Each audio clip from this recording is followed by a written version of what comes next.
Thank you all for attending our Veterans Day ceremony as we recognize the millions of Americans whose military service has kept our nation strong and free. In 1968, Congress moved Veterans Day to the fourth Monday in October. It took us 10 years to get it back to 11/11. This occurred back in 1978. It's a day to thank those who served and continue to serve our nation so that we can maintain our freedoms and liberties. I will now read some names from deceased veterans that have been within our post and have deceased over the past 3 years. Thomas Zarella, World War II, 12/23/2021. John Kelly, World War II, 3/15/2022. George Eng, Korea, 8/7/2022. Robert Peck, World War II, 8/3/2022. William E. Del Velez, Jr., Vietnam, 5/25/2022. Stefan Baymark, Vietnam, 9/22/2022. Chris Constant, Vietnam, 1/13/2023. And most recently, our brother Robert C. Contegny, Vietnam, August of 2024. At this time, I would like to invite Mario and Marilyn Albertus to read their veteran names from their family. In memory of my brothers, Walter, Robert, and Alan Kirsch, and my brother-in-laws, Thomas Brand and Arthur Bellion.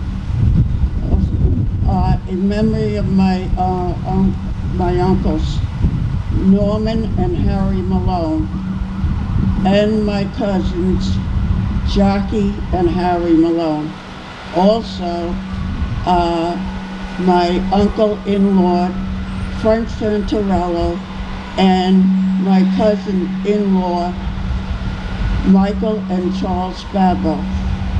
I'd like to thank all the veterans who served. I want to recognize and thank my own veteran son, Staff Sergeant Reiner Berger. Staff Sergeant Reiner Berger is an F-15C NE crew chief and expediter.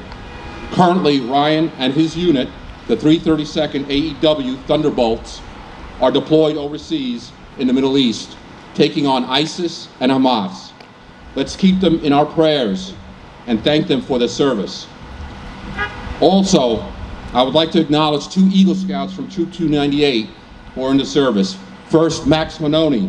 He's with our Air National Guard, 440, he's a specialist, and he's with the 442nd Military Police with the 104th Battalion. Then we also have Christopher Dean, specialist. He's with the 86th Airborne, 1st Brigade, 240th Battalion, 68th Combat Medic, and he's also a paratrooper. Thank you for their services and all those who are serving today. I want to thank Troop 298, Pac 544.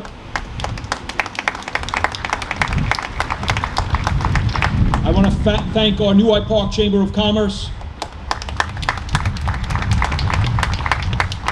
I want to thank our fantastic New Hyde Park Fire Department.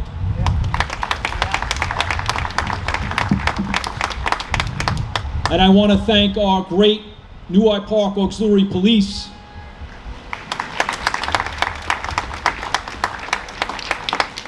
And of course, our host today, the American Legion from New Hyde Park. So before I begin, I do want to introduce some of our elected officials, and we thank them for coming here and celebrating and honoring our veterans, the greatest of our society. And I want to first introduce our great Nassau County Controller, Elaine Phillips. So let's give the New Hyde Park Mayor and Board of Trustees a round of applause, because they never forget. Let me tell you, in Nassau County, like here in the village of New Hyde Park, we will never forget our veterans. We will never forget our veterans. So may God bless all of you. May God bless the men and women that are currently protecting our country. And may God bless the United States of America. Thank you. Thank you, Elaine. Next, we're going to hear from our newly elected, re-elected, New York State Assemblyman Ed Robb. Thank you, Mayor. There's not much I can add to what Elaine just said, but it's always a pleasure to be here to commemorate Veterans Day and see such a great turnout in New Hyde Park, because I know from Mayor Devane, the village board, all the way on down, this is a community that never forgets our veterans. Yes, absolutely.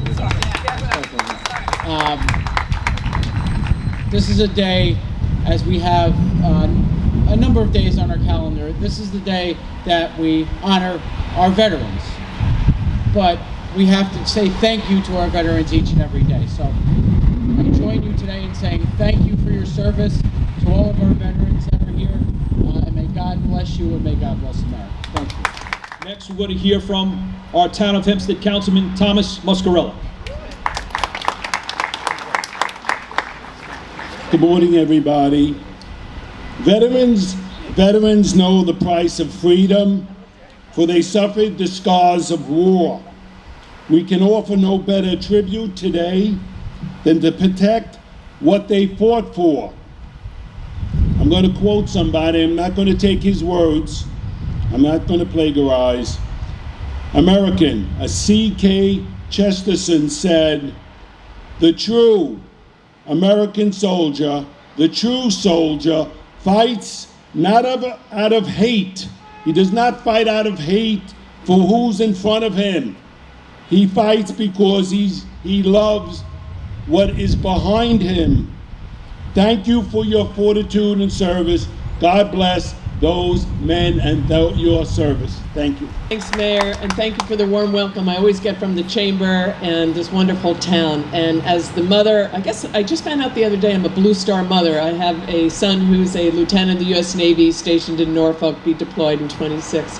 And if it's not for the example of the people out here, when you think about it, when he was growing up and all he wanted to do was be in the Navy, and people would say, well, how could you let your son do that?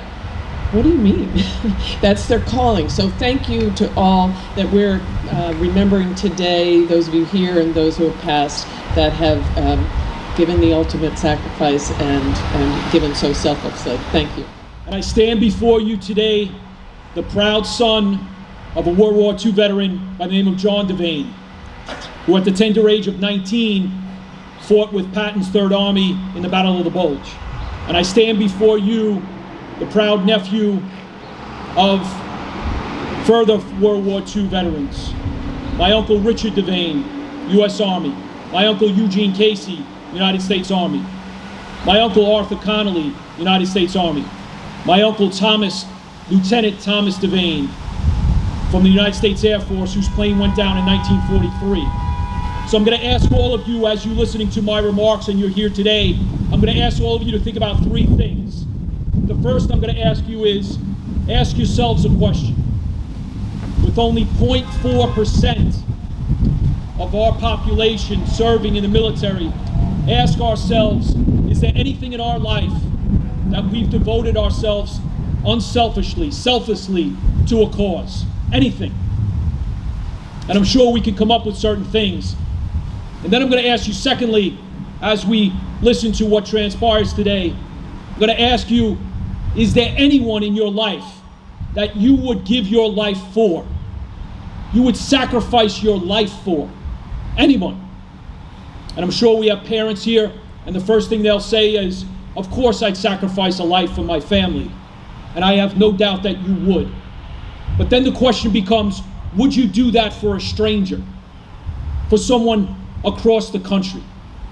And thirdly, I'm going to ask each and every one of you as you sit here and listen, is if you in fact did sacrifice your life for someone, whether it be a family or a stranger, would you do that sacrifice and perform that service and come back and not brag about yourself, not even one bit? In today's society where we insist upon showing everybody on Instagram where we sat for a sporting event, or what kind of car we drive, or where we went on vacation, or even what we cooked for dinner. So I think about those World War I veterans who are no longer with us. I think about the World War II veterans. I think about, as I tell everyone, watch the opening sequence from Saving Private Ryan.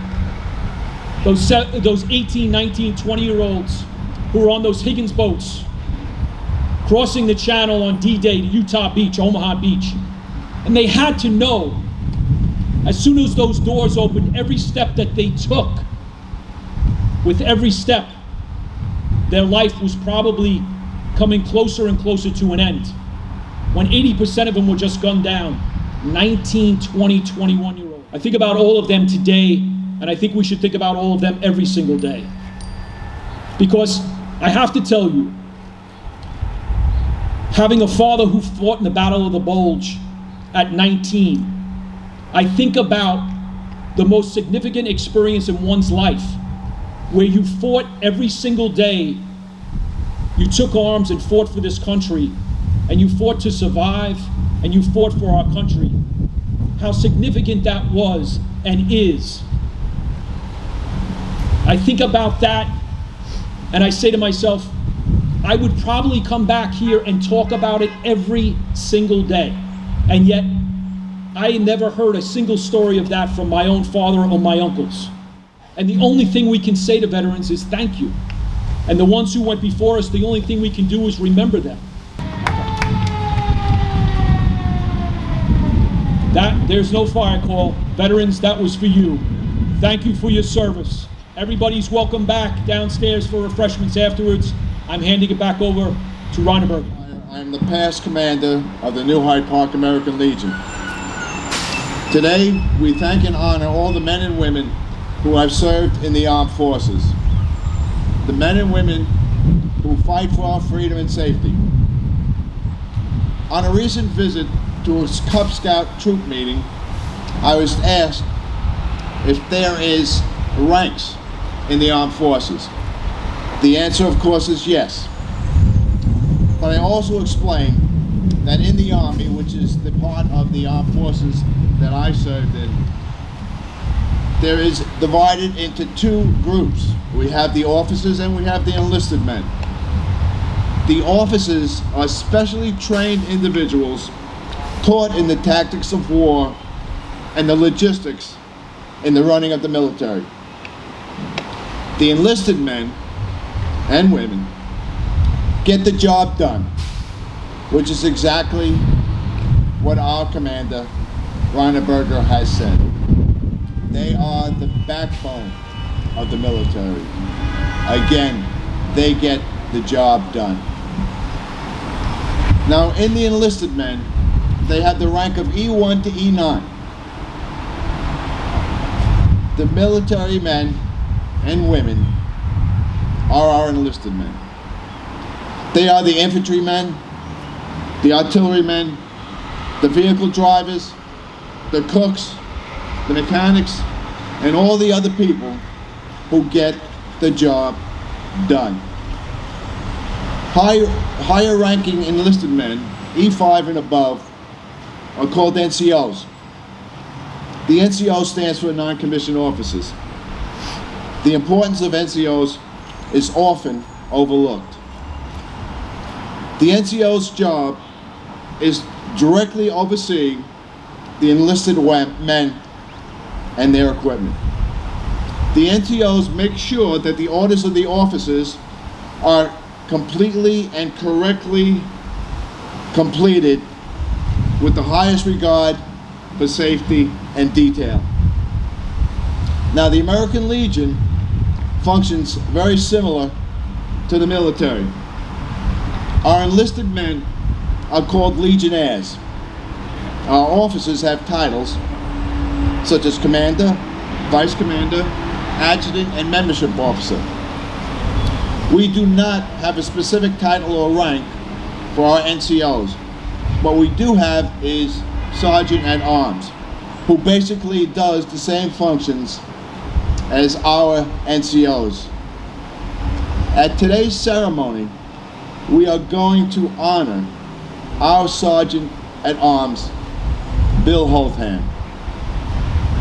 Bill has been our Sergeant at Arms for many years.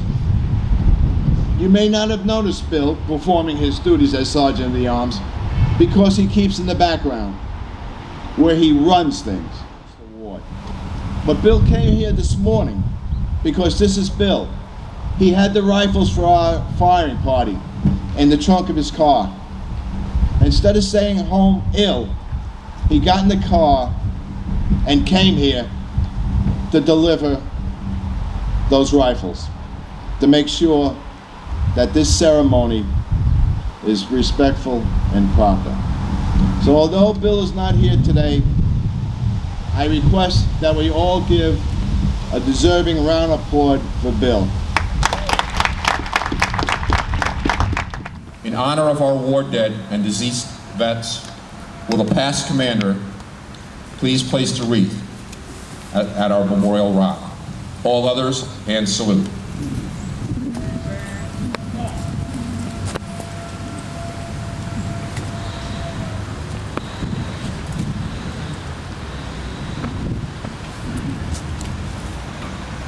Left, right, face. Ready, aim, fire. Ready, aim, fire. Ready, aim, fire. Ready, front.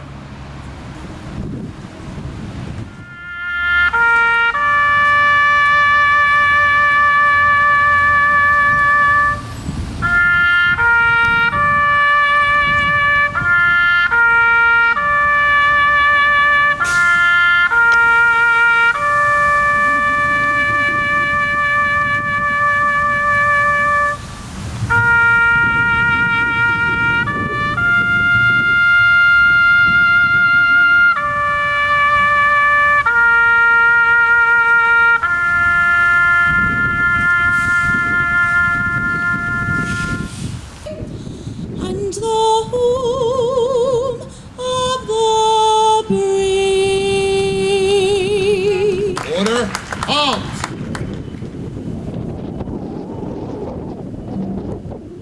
Thank you, Olivia. That was phenomenal. Thank you all for attending our ceremony to honor those who have served and who serve and have served our nation. I invite everybody to the Village Hall, to the basement. We do have some refreshments, some heroes and so forth. So please come on down. And thank you again for joining us. That concludes our ceremony.